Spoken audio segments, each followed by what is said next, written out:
তিহারে কেজরিওয়াল আর তার বাসভবনে মমতা বন্দ্যোপাধ্যায়। কেজরিওয়ালের পরিবারের সঙ্গে সাক্ষাৎ তৃণমূল সুপ্রিমোর।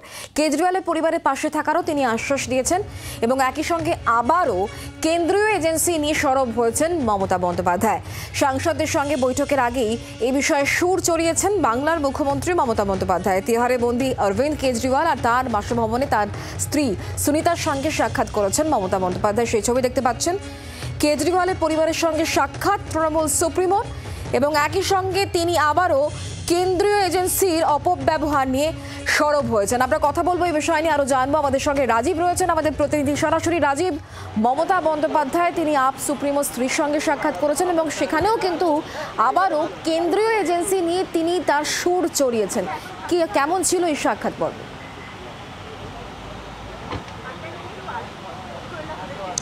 দেখো শুক্লা, তোমাকে জানিয়ে রাখি যে মুখ্যমন্ত্রী মমতা বন্দ্যোপাধ্যায় দিল্লিতে পা রাখার পরেই তিনি সাংবাদিকদের মুখোমুখি হয়েছিলেন এবং সেখানে তিনি কেন্দ্রীয় এজেন্সির অপব্যবহার নিয়ে সরব হন এবং তিনি বলেন যেভাবে কেন্দ্রীয় এজেন্সির অপব্যবহার হচ্ছে তা রুখতে হবে এবং সেক্ষেত্রে সমস্ত যে রাজনৈতিক দলগুলি রয়েছে, আঞ্চলিক দল বিশেষ করে, তাদেরকে জোটবদ্ধ হতে হবে এবং আঞ্চলিক দলগুলি জোটবদ্ধ হলে তবেই জাতীয় দলগুলি শক্তিশালী হবে।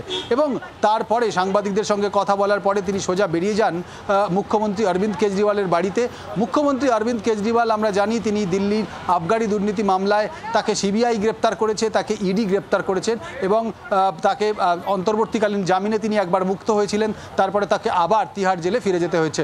পরবর্তীতে তাকে দিল্লি যে রওজ অ্যাভিনিউ আদালত তার জামিন মঞ্জুর করলেও সেই জামিনের বিরোধিতা করে দিল্লি হাইকোর্টে গিয়েছে ইডি এবং তাকে দিল্লি হাইকোর্ট থেকে তারপর তিনি জামিন পাওয়ার পরপরই, জামিন পেতে পারেন এই সম্ভাবনার পরই তাকে কিন্তু সিবিআইও পরবর্তীতে গ্রেপ্তার করেছে। এই অবস্থায় মুখ্যমন্ত্রী মমতা বন্দ্যোপাধ্যায়, তৃণমূল সুপ্রিমো, তৃণমূলের যে তার পাশে রয়েছে, এর আগেও তৃণমূলের সঙ্গে তার সম্পর্ক অরবিন্দ কেজরিওয়ালের দলের আম আদমি পার্টির অত্যন্ত ভালো। আজকে মুখ্যমন্ত্রী অরবিন্দ কেজরিওয়ালের বাড়িতে যান তৃণমূল নেত্রী মমতা বন্দ্যোপাধ্যায়। সেখানে কেজরিওয়ালের স্ত্রী সুনিতা কেজরিওয়ালের সঙ্গে তিনি দেখা করেন, তাকে সহমর্মিতা জানান এবং পাশে থাকার বার্তা দেন। এই যে সাক্ষাৎ, এই সাক্ষাৎ অত্যন্ত গুরুত্বপূর্ণ।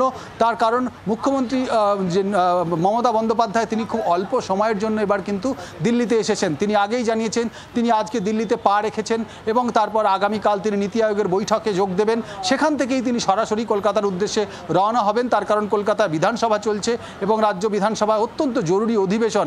সেই জায়গায় তার হাতে একেবারেই সময় নেই। সেই সময় থেকে তিনি সময় বাঁচিয়ে কিন্তু আজকে সরাসরি গিয়েছেন অরবিন্দ কেজরিওয়ালের বাড়িতে। তার মা, তার স্ত্রী, তাদের সঙ্গে তিনি কথা বলেছেন এবং তাদের পাশে থাকার তিনি কিন্তু বার্তা দিয়েছেন।